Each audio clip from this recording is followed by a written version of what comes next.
Bismillahirrahmanirrahim. Assalamualaikum warahmatullahi wabarakatuh. Apa kabar untuk mahasiswi semester 1 Pendidikan Matematika Universitas Danglang Buana ya. Perkenalkan saya Pak Rido, akan memberikan beberapa video mungkin ya nanti terkait dengan mata kuliah trigonometri.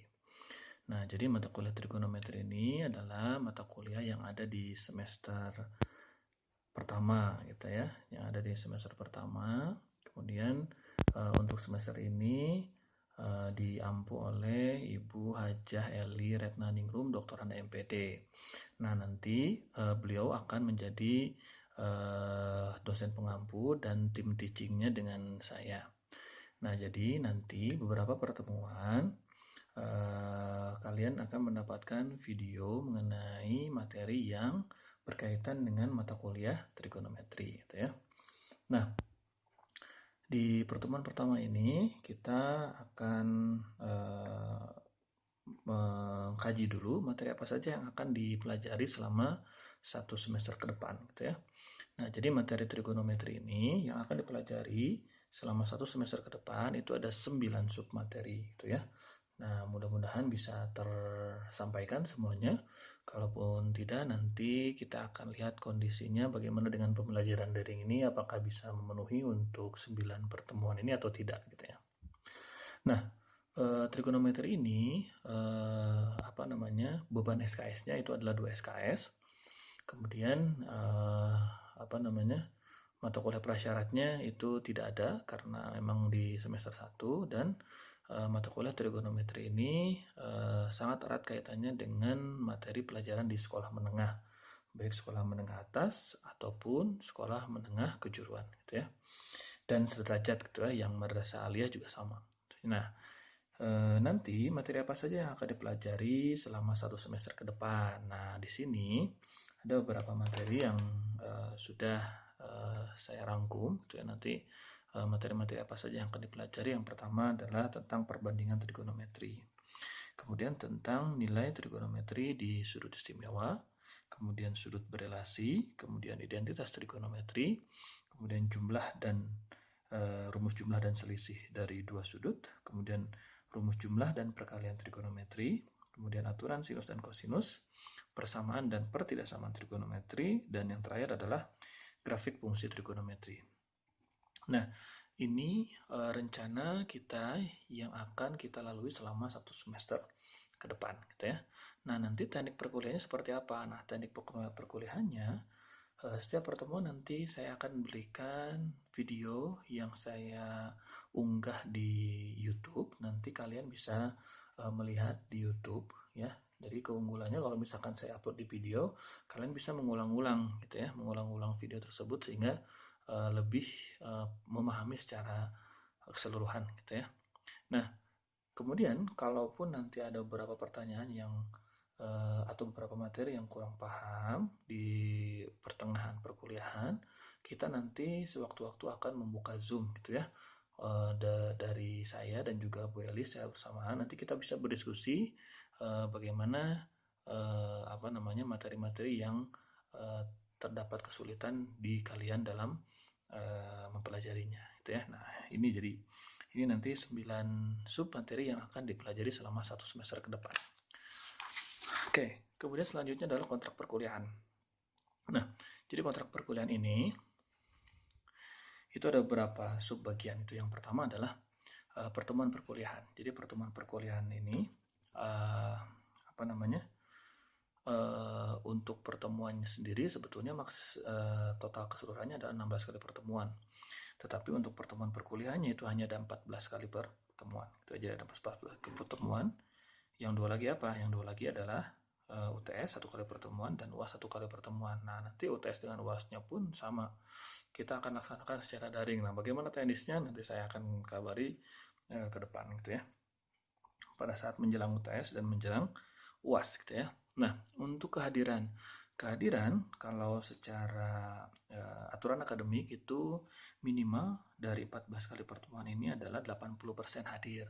Sehingga Kalau misalkan 14 kali pertemuan maksimal yang hadir, itu berarti 80%-nya kurang lebih 11 kali pertemuan harus hadir. Jadi nanti mahasiswa eh, bisa ada toleransi sekitar 3 pertemuan untuk tidak hadir dalam perkuliahan gitu ya. Baik itu di dalam Google Classroom ataupun nanti dalam tatap muka secara daring melalui Zoom gitu ya. Nah, selanjutnya komponen nilai. Nanti komponen nilai yang akan dihimpun itu terdiri dari 3, yaitu tugas, UTS, dan UAS. Nanti pada saat pertemuan, pada saat kegiatan perkuliahan, setiap pertemuan nanti saya akan coba selalu memberikan tugas sebagai bahan pengalaman bagi kalian untuk kegiatan belajar, gitu ya. Nah, jadi tugas UTS UAS. Berapa porsinya? Nah, di sini ada porsinya, gitu ya. Nah, porsinya untuk tugas itu 20%, gitu ya. Jadi tugas ini dilihat dari tugas-tugas kalian yang dikirimkan kepada saya, gitu ya, dan juga Bu Eli. Nah, eh, apa namanya, Pak, bagaimana cara mengirimkannya? Misalkan, ya nanti saya akan berikan instruksi setiap tugas bagaimana cara mengirimkannya. Bisa di lewat email, difotokan atau lewat WhatsApp gitu ya, atau boleh lewat Google Classroom gitu ya. Nah, kemudian ini UTS 30%. Itu setelah pertemuan ke-7 gitu. Jadi nanti setelah pertemuan ke-7, pertemuan 8-nya itu UTS dan UASnya 50% itu pertemuan ke-16 gitu ya. Nah, ini dia komponen-komponennya. Jadi UASnya 20%, UTS-nya 30%, dan maaf, tugasnya 20%, UTS-nya 30%, dan UASnya 50%. Jadi totalnya adalah 100%. Nah, yang 100 ini jadi skor. Jadi kalau misalkan tugasnya lengkap, UTS-nya dapat 100, UAS-nya dapat 100, berarti nilainya 100 gitu kan ya. Nah, di sini skalanya juga skala 0 sampai 100 gitu. Nah, konversi di mata kuliah itu adalah konversi mata kuliah untuk nilai di Unla ini menganut nilai abjad tunggal gitu. Jadi A, B, C, D, E gitu ya, A, B, C, D, E. Jadi bagaimana patokan nilainya? Nah, nanti kalau misalkan nilai akhir dari kalian lebih besar atau sama dengan 85, paling tidak 85 itu nilainya A. Nah, kalau antara 70 sampai kurang dari 85 itu B. Jadi kalau misalkan nilainya 84 itu masih dapat B, belum ke A gitu ya. Jadi diusahakan tugas-tugasnya masuk, UTS-nya bagus gitu ya, UAS-nya bagus supaya dapat nilai A gitu ya. Nah, kemudian untuk yang C-nya itu dari 55 ini rentangnya 15-15 tuh. 85 sampai 100, 70 sampai 85 gitu ya. 55 sampai 70, 40 sampai 55. Nah, ini rentang yang paling banyak mau sampai 40 gitu ya. Tapi kan nilai E ini artinya gagal gitu ya. Jadi jangan sampailah ke sini. Ya paling tidak di sinilah di B atau di A gitu lebih bagus gitu ya. Nah, jadi itu terkait dengan kontrak perkuliahan yang akan dilaksanakan selama 14 kali pertemuan perkuliahan gitu ya. Nah, nanti kalaupun ada perpindahan jadwal atau hal-hal yang di luar dugaan dari kami dalam melaksanakan perkuliahan ini, maka nanti akan diinformasikan kepada kalian kemudian, gitu ya. Nah, adapun nanti kalau misalkan kalian ingin request adanya apa namanya perkuliahan tatap muka dengan kita membuka ruang Zoom, silahkan, itu ya, boleh di antara pertemuan sebelum UTS itu kurang lebih 2 atau 3 kali, gitu ya. Kemudian pertemuan dari setelah UTS sampai UAS itu juga sama, gitu ya. Nah, jadi biar nanti ada responsinya. Jadi responsi itu kegiatan tanya jawab dari mahasiswa dengan dosen di dalam perkuliahan untuk lebih memantapkan materi-materi yang sudah dipelajari gitu ya. Nah, nanti akan dikomunikasikan nanti oleh Bu Eli dengan juga oleh saya gitu ya. Nah, itu dia mengenai kontrak perkuliahan. Gitu ya. Mudah-mudahan tidak ada yang tidak paham gitu ya, mengerti semua tentang aturan main dari perkuliahan ini. Nah, ini pertanyaan misalkan ya, Pak, sekarang kan daring nih, bagaimana yang 80% ini? Apa namanya? Hadirnya seperti apa ya? Kalau misalkan di Zoom ya berarti kalian harus masuk ke ruang Zoom gitu ya, itu dihitung 1 kali pertemuan hadir. Kalau misalkan di Google Classroom berarti kalian hanya absen saja, tidak harus ngapa-ngapain, justru lebih lebih mudah ya. Nah, cuman yang paling penting itu sebetulnya adalah bagaimana kalian mengimplementasikan kehadiran ini dengan mengumpulkan tugas gitu ya. Jadi hadir ini abdolnya kalian harus mengirimkan tugas yang diberikan pada pertemuan tersebut gitu. Jadi biar oh ini hadir karena dia mengirimkan tugas. Jadi nanti representasinya adalah satu kali tugas itu dikirimkan, itu merepresentasikan bahwa kalian itu sudah menghadiri mata kuliah ini gitu ya. Oke, saya rasa cukup ya untuk kontrak perkuliahan mata kuliah trigonometri. Nanti saya dengan Bu Eli sebagai tim teaching trigonometri yang akan memandu kalian selama 1 semester ke depan dalam mata kuliah trigonometri, gitu ya. Oke, tidak ada yang ditanyakan lagi kan ya? Oke. Nah, ini sebagai pemanasan ya. Kalau tidak ada yang tanyakan, kita akan ngobrol saja dulu ya. Kita akan ngobrol-ngobrol dulu. Ini saya akan bercerita dulu nih. Nah, berceritanya tentang apa? Nah, ini biasanya kalau cerita suka menarik gitu ya. Nah, kita akan mulai dengan filsafat trigonometri. Wah, ini udah filsafat nih, berat nih bahasanya. Tapi ini tenang saja gitu ya. Karena filsafat trigonometri ini hanya sebagai pengetahuan bagi kalian tentang apa itu trigonometri gitu ya.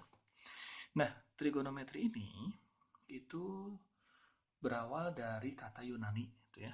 Jadi istilah Yunani itu terdiri dari 3 suku kata gitu ya, yaitu gitu ya, tri, kemudian gonio dan meter.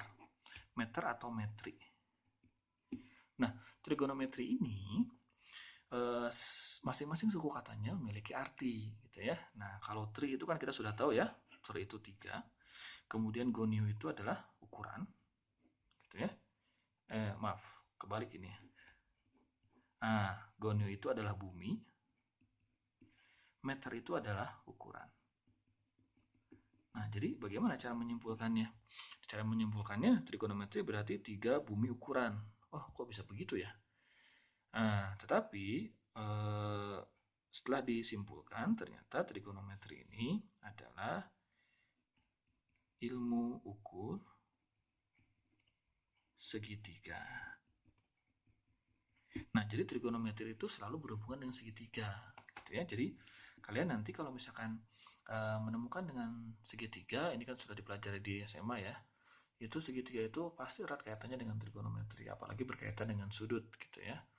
Nah, awal mulanya muncul trigonometri itu sebetulnya diprakarsai oleh tokoh yang nanti sering akan kita temui di dalam perkuliahan, gitu ya, yaitu namanya Pitagoras gitu ya. Nah, ini mungkin kalau kalian sudah tidak asing lagi gitu ya dengan Pitagoras ini. Siapa sih si Pitagoras gitu ya? Nah, ini si Pitagoras ini yang menemukan dalil bahwa apa namanya?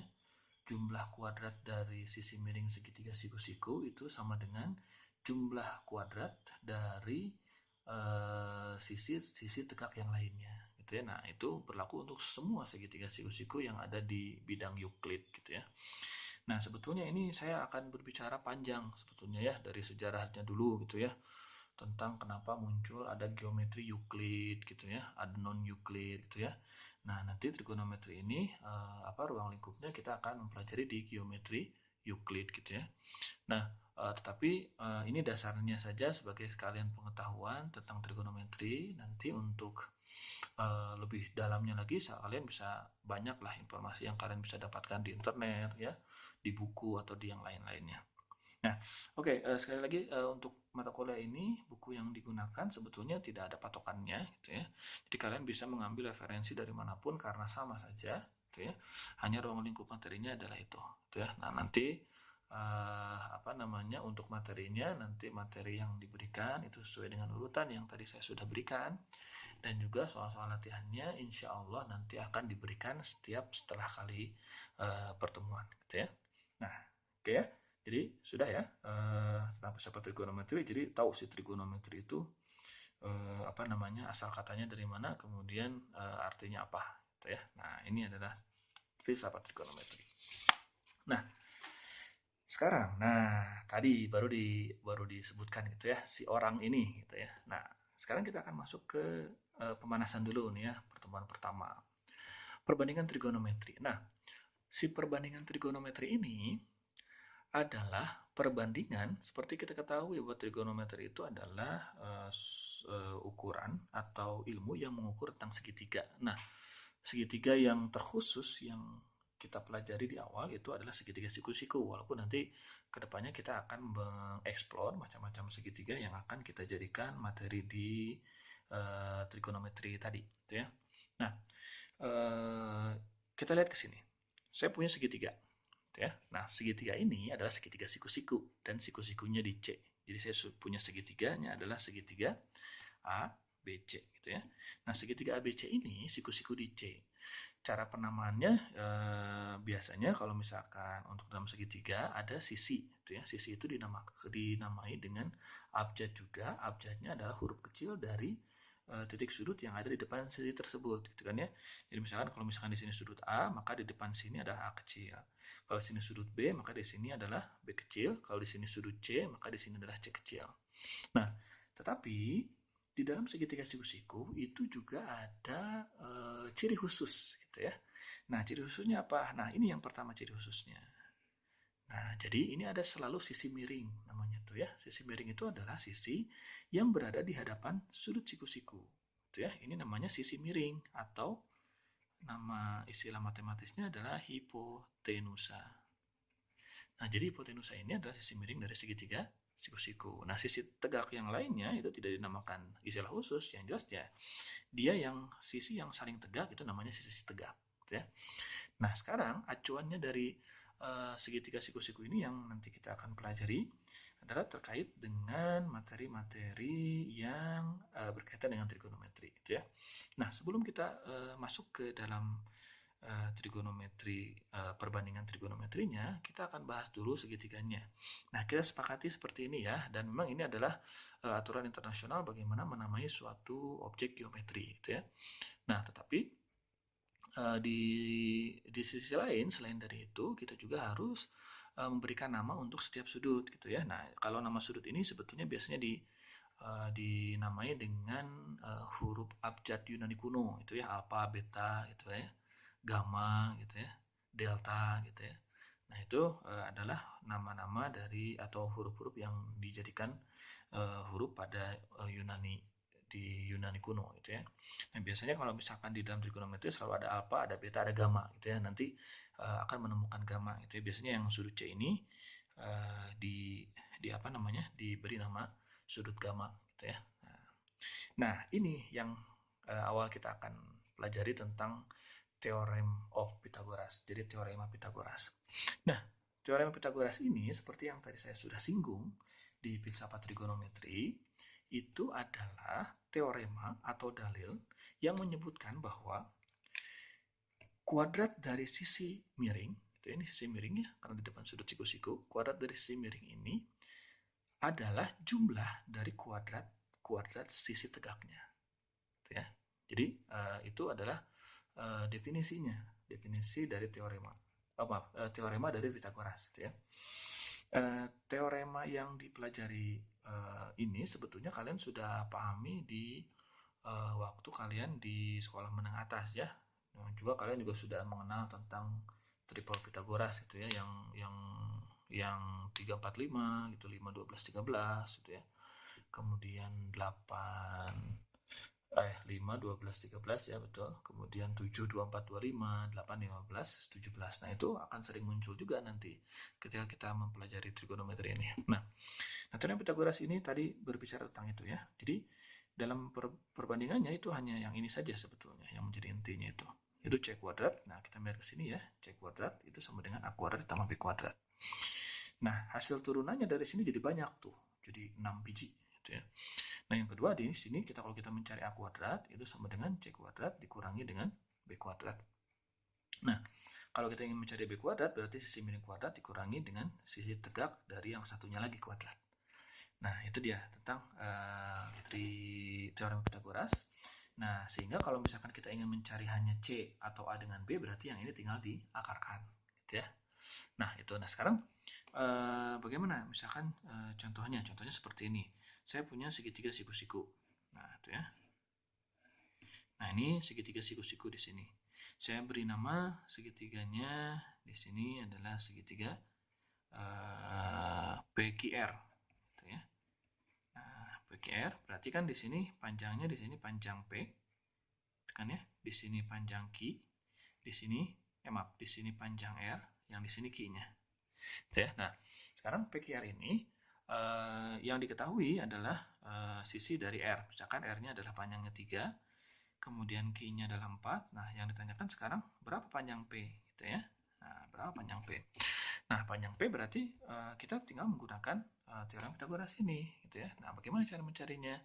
Nah, kita lihat P ini dia sisi apa di dalam segitiga siku-siku? Oh, ternyata si P ini adalah sisi miring segitiga siku-siku. Nah, berarti ini posisinya sama seperti C, gitu kan ya. Nah, maka untuk mencari P berarti boleh menggunakan yang ini atau yang ini ya. Kalau mau langsung boleh menggunakan yang ini ya. Nah, tapi notasinya jangan C, tapi di sini kan hurufnya adalah PQR, gitu ya.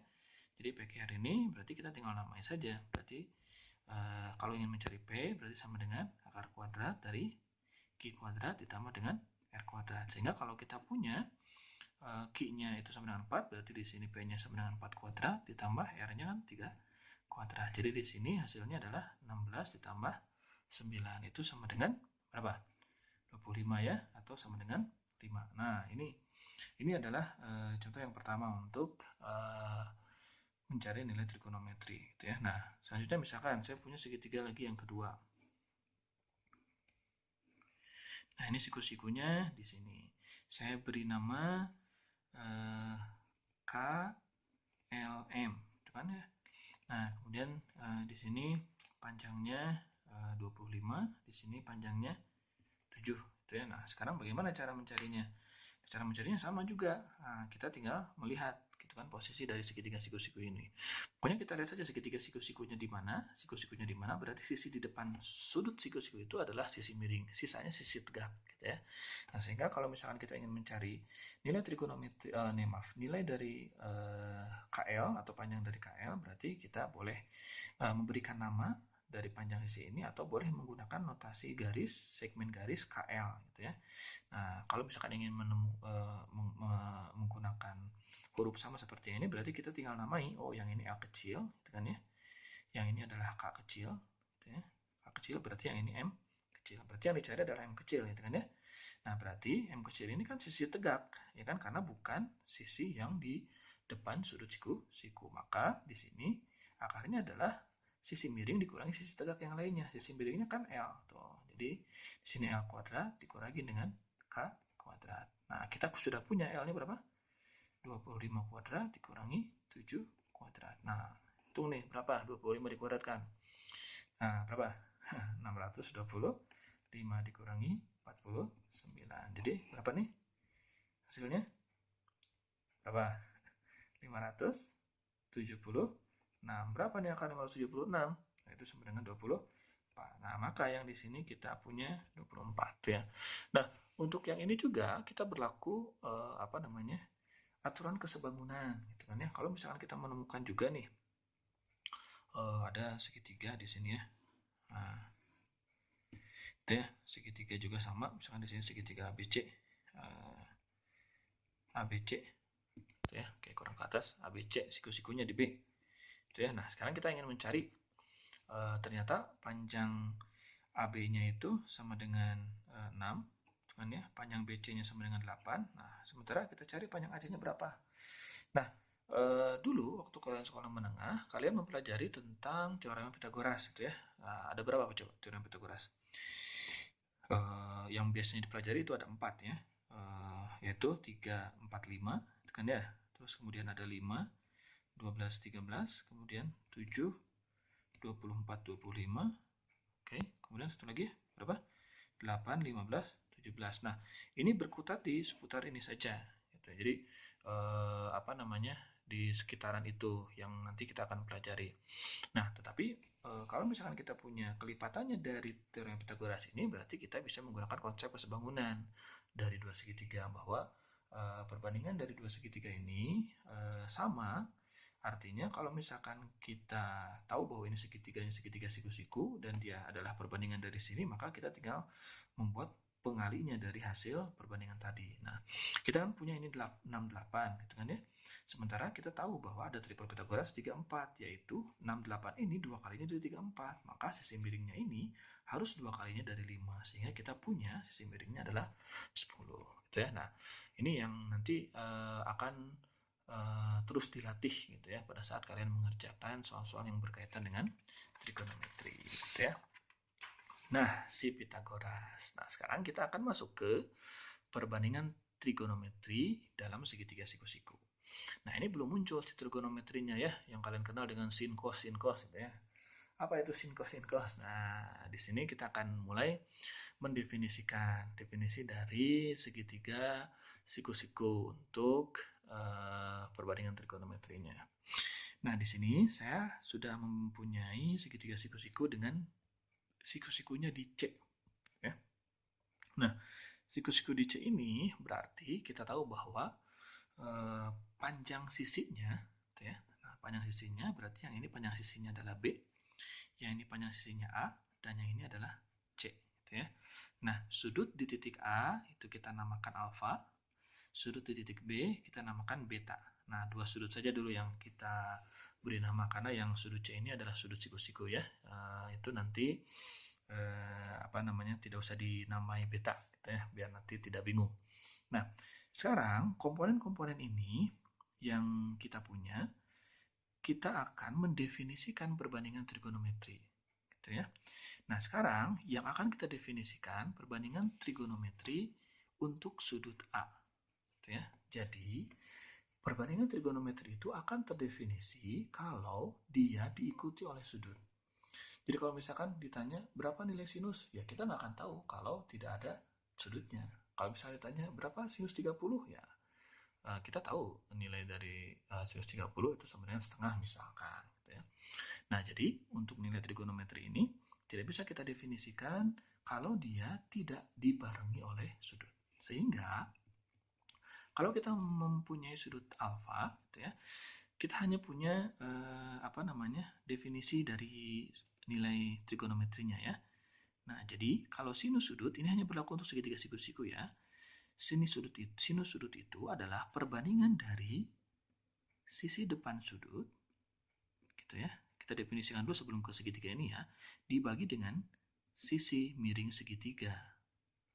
Sisi miring segitiga itu sinus sudut.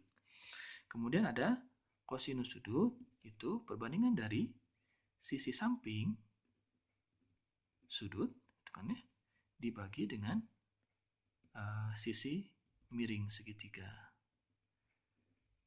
Nah, kalau tangan itu adalah tangan sudut itu ya, definisinya adalah perbandingan dari sisi depan sudut dibagi dengan sisi samping sudut. Nah, itu kita biasanya gampang menghafalnya itu untuk sinus kosinus tangan itu adalah demi itu yang ini ya, depan miring, sami samping miring, desa. Jadi demi sami desa. Ini modal awalnya. Sebetulnya ada 3 kawannya lagi, gitu kan, 3 saudaranya lagi, yaitu kosekan, sekan dengan kotangan. Nah, tapi kita pelajari dulu yang ini sebagai dasar untuk yang segitiga siku-siku yang ada di samping ini. Nah, sehingga kalau kita punya segitiga siku-sikunya di sini, sementara kita memiliki acuannya adalah alfa di sini dengan melihat komponen-komponen segitiga yang ada, maka sesuai dengan definisi, maka kita punya sinus alfa. Nah, alfanya kan di sini. Sisi depannya yang mana? Sisi depannya adalah A, A kecil. Kemudian sisi miringnya adalah C. Maka sinus A ini adalah perbandingan dari A per C. Oke, sekarang bagaimana dengan kosinus? Kosinus alfa. Kan ya? Kosinus alfa ini adalah perbandingan dari sisi samping dibagi dengan sisi miring segitiga. Sisi sampingnya apa? Alfa. Sisi sampingnya bukan yang C, karena ini adalah sudah dicirikan khusus dia sebagai sisi miring. Jadi dia tidak akan menjadi sisi samping atau sisi depan sudut yang lain gitu ya. Kecuali nanti dalam pembuktian hal-hal yang khusus gitu ya. Nah, sehingga sisi sampingnya ini sama dengan B. Sisi miringnya adalah C. Gitu ya. Kemudian tangen alfa itu sama dengan sisi depan. Sudut alfanya ini, sisi depannya adalah A. sisi sampingnya adalah B. Jadi di sini adalah A per B. Ya. Nah, selain daripada 3 trigonometri ini tadi, itu ada juga 3 perbandingan trigonometri lain yang merupakan kebalikan dari 3 perbandingan trigonometri yang awal, sinus, kosinus, tangen. Nah, sinus alfa atau nilai dari perbandingan sinus ini kebalikannya dengan kosekan. Gitu ya. Jadi kalau kosekan alfa, kalau kita punya sinus alfanya A per C, kosekan alfa kebalikannya, yaitu C per A. Gitu ya. Kemudian kalau kosinus alfa, kebalikannya adalah sekan alfa. Jadi kalau kita punya B per C, maka sekan alfanya adalah C per B. Gitu ya. Kemudian kalau tangen itu kebalikannya adalah kotangan. Jadi kita punya di sini adalah kotangan alfa, itu kebalikannya dari tangen. Kalau tangen alfanya adalah A per B, maka kotangan alfa adalah B per A. Sehingga definisi ini kita bisa mengurutkan definisi awalnya. Kalau kosekan itu ternyata perbandingannya adalah perbandingan sisi miring dibagi dengan sisi depan. Tinggal dibalik seperti itu saja. Jadi ini adalah perbandingan trigonometri untuk sudut alfa. Kan ya? Nah, jadi ini kita sudah tahu nih dari mana dapatnya nilai dari sinus, kosinus, dan tangen, kemudian kosekan, sekan, dan kotangan dilihat dari sudut segitiga siku-sikunya. Nah, sekarang kalau yang menjadi acuannya adalah beta. Oke, kita coba ya. Nah, kalian juga bisa sambil mencoba gitu ya. Boleh di pause dulu gitu ya. Di pause videonya, kemudian kalian buatlah perbandingan trigonometri sama seperti ini ya, tapi sudutnya sudut beta gitu ya. Oke. Boleh kalau mau dicoba di pause dulu. Nah, kalau udah selesai baru di play lagi gitu ya. Nah, oke. Sekarang kita coba untuk sudut beta. Nah, sudut betanya ini ya berarti kita punya sinus. Nah, definisinya sama, definisi ini gitu kan ya, hanya sudutnya yang menjadi acuannya adalah si beta gitu kan ya. Nah, bagaimana caranya? Si beta ini adalah perbandingannya sama. Nah, betanya ini sisi depan kan, sinus itu sisi depan dibagi sisi miring. Sisi depannya kan B, kan ya, sisi depannya B, sisi miringnya C. Berarti sinus B ini adalah perbandingan dari B, C. Kemudian kosinus beta itu perbandingannya adalah apa? Sisi depan, ya sisi samping, sisi sampingnya jadi ini, sisi samping dibagi dengan sisi miring. Sisi sampingnya adalah A per C. Kemudian tangan beta itu perbandingan dari sisi depan beta berarti kan ya, dibagi dengan sisi samping beta, yaitu B per A. Kan ya? Jadi sisi depan dibagi sisi samping, gitu ya. Nah, kemudian kalau ingin mencari 3 temannya lagi, kita tinggal melihat yang ini, gitu kan ya. Berarti sinus itu kebalikannya adalah kosekan. Maka di sini jadi kosekan beta itu sama dengan berapa? Kosekan beta. Kosekan beta berapa ya? Kosekan beta itu sama dengan kebalikannya, berarti C per B, gitu kan ya. Kemudian di sini sekan beta kebalikannya dari kosinus beta. Itu nilainya adalah C per A. Kemudian tangan ini adalah kebalikannya adalah kotangan ya. Jadi kotangan beta berarti nilainya adalah A per B, gitu ya. Nah, ini adalah perbandingan trigonometri untuk sudut beta. Nah, sekarang apa yang kita bisa simpulkan dari perbandingan trigonometri untuk sudut alfa dan beta? Oke, coba dicari-cari dulu. Apa ya yang bisa disimpulkan dari perbandingan sudut untuk di acuan alfa, ya, sudut alfa dan juga sudut beta? Dilihat dari perbandingannya ini saja.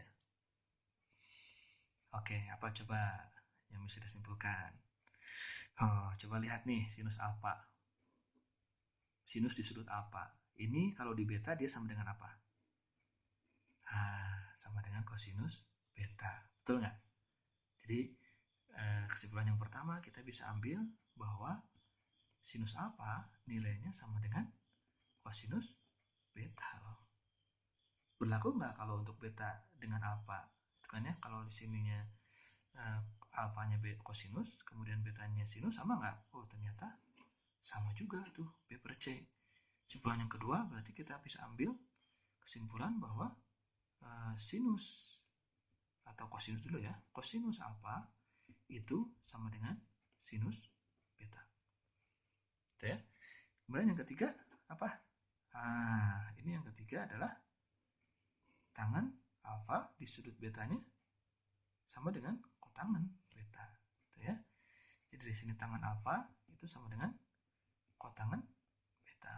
Ada lagi hubungan yang lainnya? Oh, pasti ada. Nanti kalian coba cari sendiri. Nanti akan ada 3 lagi bentuk yang serupa seperti ini, sehingga nanti bisa kita simpulkan ada hubungan antara nilai trigonometri untuk sudut alfa dan beta. Nah, seperti kita ketahui bahwa dalam segitiga ini itu sudutnya besar, jumlah sudutnya ya. Jadi jumlah sudutnya itu adalah 180 derajat, kan ya. Jadi sudut C ditambah alfa ditambah beta itu sama dengan 180 derajat ya. Jadi sudut C ditambah alfa ditambah beta itu sama dengan 180 derajat. Yang menjadi ini istimewa adalah karena kita sudah tahu sudut C-nya ada 90, ini alfa ya, maaf. Karena kita tahu sudutnya 90, maka di sini kita tahu bahwa alfa tambah betanya adalah 180 dikurangi sudut C, di mana sudut C ini adalah 90 derajat.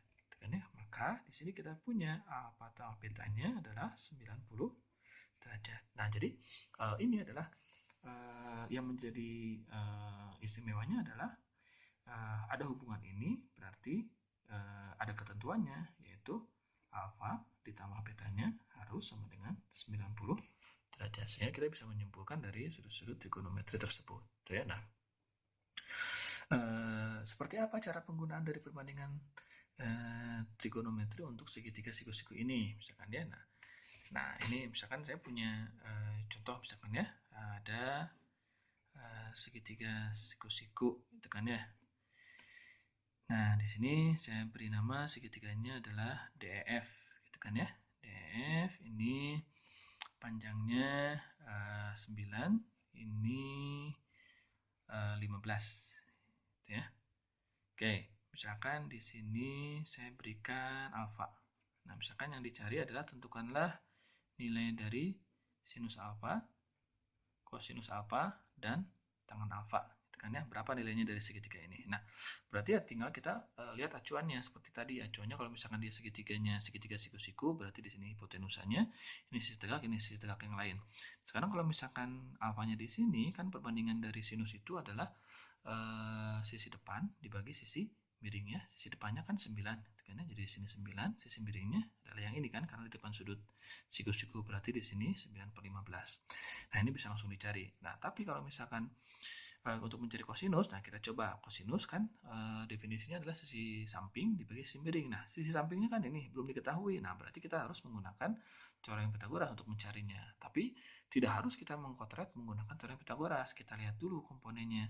Oh, di sini sisi tegaknya 9, sisi miringnya 15. Ada nggak ya komponen triple Pythagoras yang merupakan kelipatan salah satunya yang menghasilkan ini, gitu kan ya. Oh, ternyata ini tuh adalah kalau dibuat segitiga sebangun, gitu kan ya, ini adalah kelipatannya dari triple Pythagoras 3, 4, 5. Tuh, 3 kali 3 9, gitu kan ya. 5 kali 3, 15. Berarti yang ini adalah 3 kalinya dari 4, atau sama dengan 12. Sehingga kita punya sisi tegak yang satunya lagi adalah 12, yang menjadi acuan untuk kita mencari sisi samping sudut dari sudut alfa. Nah, berarti yang ini karena definisinya sudut alfa itu sisi sampingnya sudut alfa itu 12, berarti definisinya kan samping per miring ya. Jadi samping per miringnya 15. Sehingga yang ini tangan alfanya berapa coba? Berarti tangan alfanya tadi definisinya apa? Depan per samping. Depannya yang mana? Depannya yang ini, sampingnya ini. Jadi 9/15. Nah, yang lucunya lagi, kalau kita mempunyai trigonometri segitiga yang sebangun, itu pasti nilai perbandingan trigonometrinya sama. Ini kan otomatis pasti alfanya sama karena sebangun kan ya. Itu. Ini pasti nilai trigonometrinya untuk yang ini juga sama. Ini hasilnya. Nah, kalau mau cek boleh aja dicek nih ya. Nah, yang ini segitiga ini ya. Sinus alfanya. Sinus alfanya kan depan per miring ya, 3/5. Kemudian kosinus alfanya samping per miring, sampingnya ini, miringnya ini, 4/5. Kemudian tangan alfanya adalah depan per samping. Depan, samping 3/4, gitu kan ya. Sama nggak dengan ini? Oh, nggak sama ya. Oh, tapi ini bisa disederhanakan, ya kan? Ini kalau disederhanakan nilainya sama-sama dibagi 3, jadi 3/5. Ini juga sama-sama dibagi 3, 4/5. Yang ini sama-sama dibagi 3, 3, maaf, ini 3/12 ya, 3/4. Kayak, jadi sama kan? Jadi, yang menjadi penentu dari trigonometri itu adalah sudutnya. Masalah nanti sisinya berapa panjangnya itu bisa kita cari dan juga kita bisa jadikan generalisasi atau pengumuman dari nilai trigonometri yang lainnya gitu ya. Oke, mungkin untuk pertemuan pertama saya cukupkan sekian gitu ya. Nanti kemungkinan akan ada tugas yang akan diberikan. Terima kasih. Nanti kita akan ketemu di pertemuan kedua. Terima kasih atas perhatiannya. Wassalamualaikum warahmatullahi wabarakatuh.